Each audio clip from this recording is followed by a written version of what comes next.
Welcome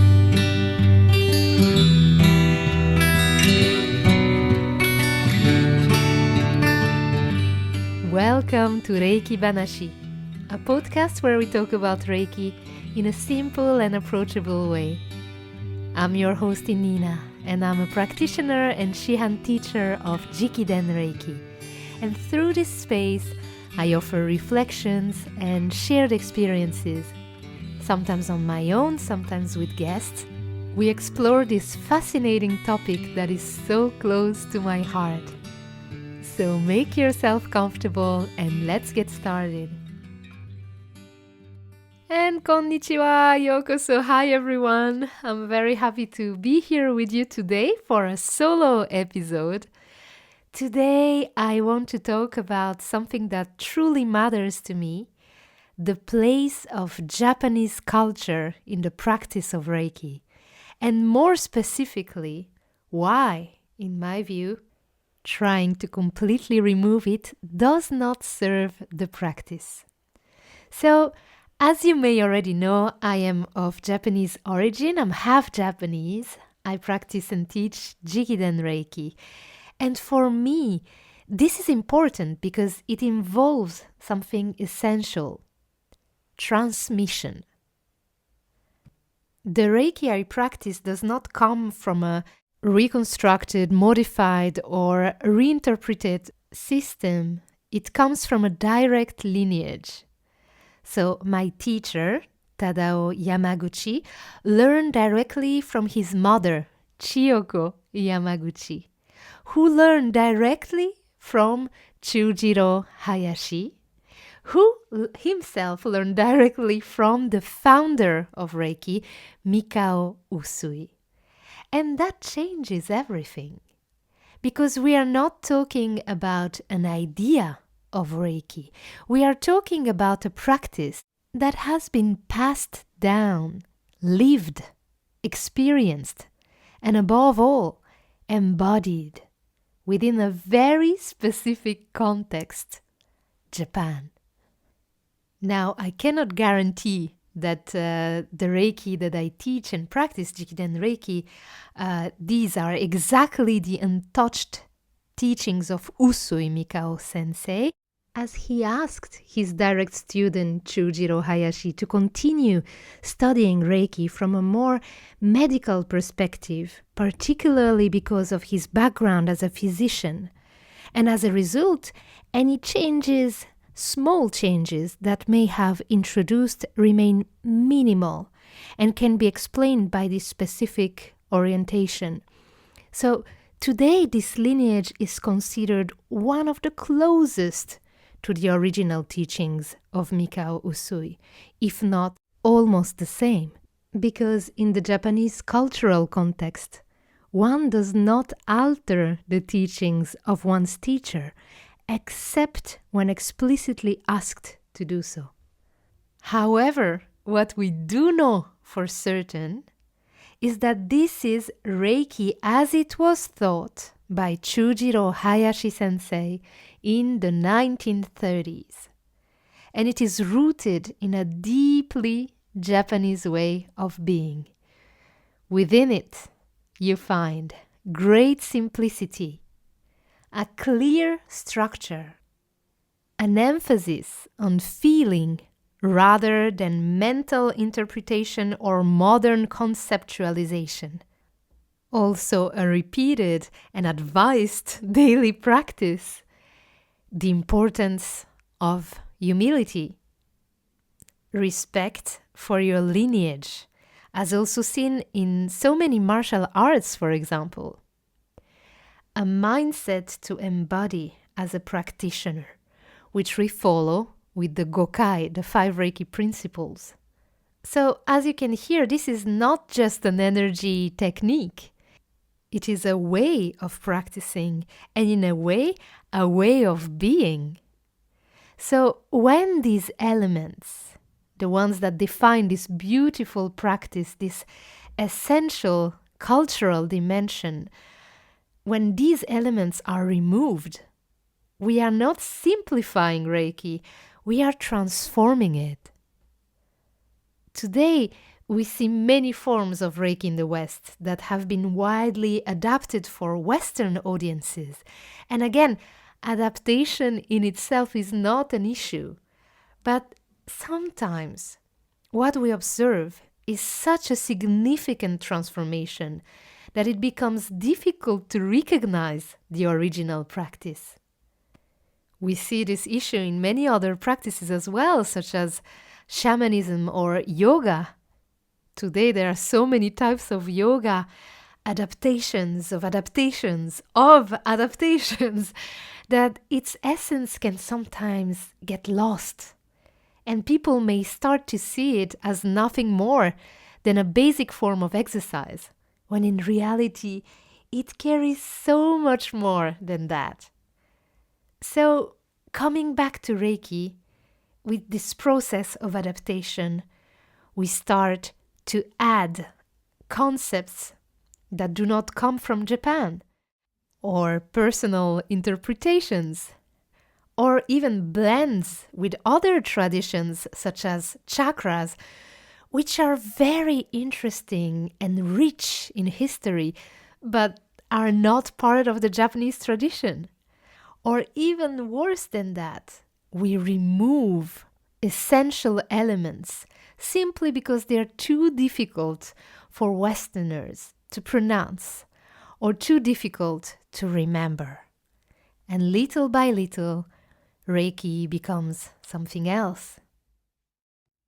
In Jikiden Reiki, there is a conscious return to something simpler, always with the intention of not altering anything, of keeping the teachings intact.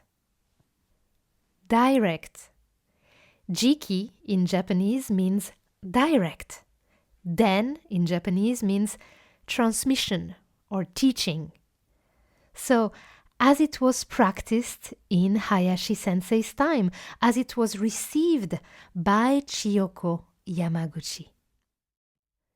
For me, it is an untouched treasure that we are fortunate, more than that, honored, to be able to learn, practice, and teach. And this simplicity, from a purely Western perspective, can often feel unsettling, because it asks us to trust the practice itself, rather than the accumulation of concepts, knowledge, or techniques. The mind. There's also another somewhat delicate aspect I would like to address today. Delicate, yes, but important. The evolution and New Age drifts that unfortunately give rise to a form of cultural appropriation. So I want to be clear here. I fully understand the difference between cultural appreciation and cultural appropriation. Cultural appreciation being about honoring and deeply valuing a culture, but with awareness. And let me explain why I use the term of cultural appropriation. Using a practice that comes from another culture is not an issue, it's not a problem. It can even be something wonderful. But taking it out of its context, forgetting its history, or even denying or modifying it, and transforming it to the point of distorting its nature, that can become problematic. It uproots it completely. And often, this is justified in the name of evolution. So yes, of course, a practice can evolve. Of course, it can adapt to a people, to a historical context. But in that case, if it is fundamentally changed, why continue to call it by the same name? Why continue to call it Reiki if all of its Japanese roots have been removed, including the recitation of the Gokai, the 5 Reiki principles, in Japanese, a language rich in sound frequencies, carrying its own energetic vibration, where each sound has its importance and meaning. Why use a Japanese word like Reiki filled with history, context, and culture if what is being practiced no longer truly relates to it? So, from the moment a practice is deeply transformed, perhaps something new is being created. And again, creating something new is completely legitimate. Evolution and creativity can bring harmony. It can even be something beautiful. But in that case, and this is only my perspective, why keep the same name? Maybe it deserves a different one. I'll let you reflect on that. In some New Age circles, Reiki is blended with systems that are valid and wonderful, but unrelated to Japan. Sometimes it's reinterpreted through Western frameworks. And in those cases, we are no longer dealing with a transmission, but with a creation that somehow, unfortunately, ignores its roots. So, for me, honoring Japanese culture in Reiki is not only about rigidity. It's not about doing things only the Japanese way or pretending to be Japanese, wanting to become Japanese. No, it's just simply about acknowledging where the practice comes from, honoring its roots and origins, understanding the context in which it emerged, respecting the way it was transmitted, and studying the history of its founder, Mikao Usui, and in my case, Chujiro Hayashi sensei, who was a direct student of Mikao Usui sensei, even if it's at a basic level. In my case, it also means honoring the lineage and all the people who made it possible for this practice to reach us today, in gratitude. So, I have couples of questions for you, just to ask yourself and take a moment and reflect about your practice. So, if you practice Reiki, you might ask yourself, am I connected to the origin of what I practice? Or am I working with a completely transformed version? And don't worry here, of course, it doesn't come from a place of judgment, it's just a self-reflection. Then, do I take the time to learn, to study, to understand? Or do I remain at the surface of the practice? Because, staying at the surface without seeking to understand the origin, the context, the history, this is not neutral. And sometimes, without even realizing it, it can come close to a form of unconscious cultural appropriation. Not out of bad intention, but out of lack of awareness and information. And I'll go a little deeper.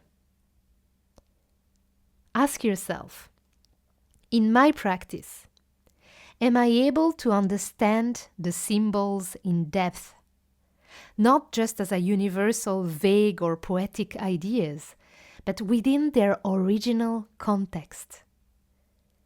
Because these symbols carry meaning, clear, precise meaning rooted in Japanese culture.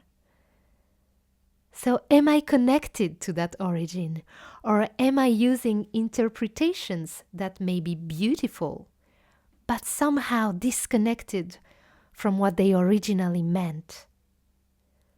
And finally, if my practice has evolved so much that it no longer has much to do with its origin, then why continue to call it Reiki?